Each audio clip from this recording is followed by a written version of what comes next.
à toutes et à tous, nous sommes Ludivine, Adèle et Mathieu des jeux Pirosino.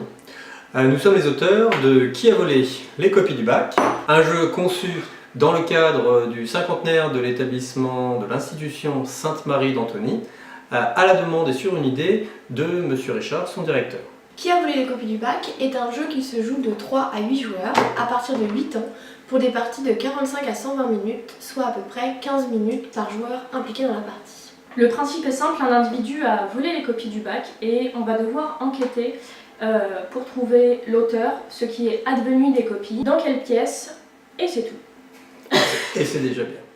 Chaque joueur va donc déambuler dans les salles et les couloirs de l'établissement afin de trouver des indices qui vont lui permettre de résoudre ce crime scolaire. Vous allez incarner un enquêteur qui peut être un élève, un enseignant, un membre du personnel ou de la congrégation marianiste et vous aventurer sur ce plateau qui comprend 10 salles, de la classique salle de classe au bureau du censeur en passant par la piscine, l'infirmerie ou la chapelle.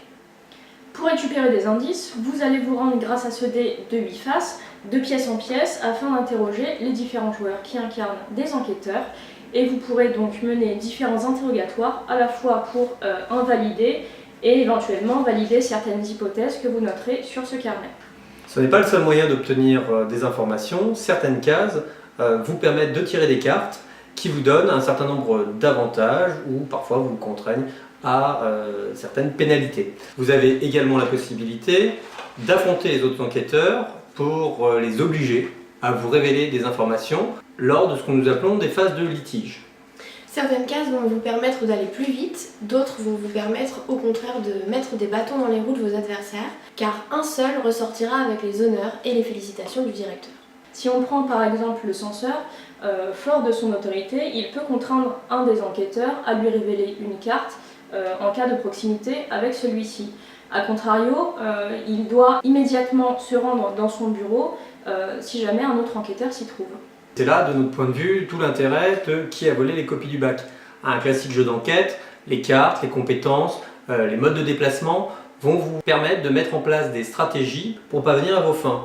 Et ainsi donner un certain piquant, voire de l'humour à cette enquête. Nous réaliserons d'autres vidéos au fil du temps dans lesquelles nous présenterons les différents aspects du jeu. Alors n'hésitez pas à vous procurer Qui a volé les copies du bac en allant sur la boutique en ligne de Sainte-Marie et en cliquant sur le lien qui s'affiche ici dans la présentation de cette vidéo. Nous vous remercions et vous souhaitons de bonnes enquêtes. À bientôt.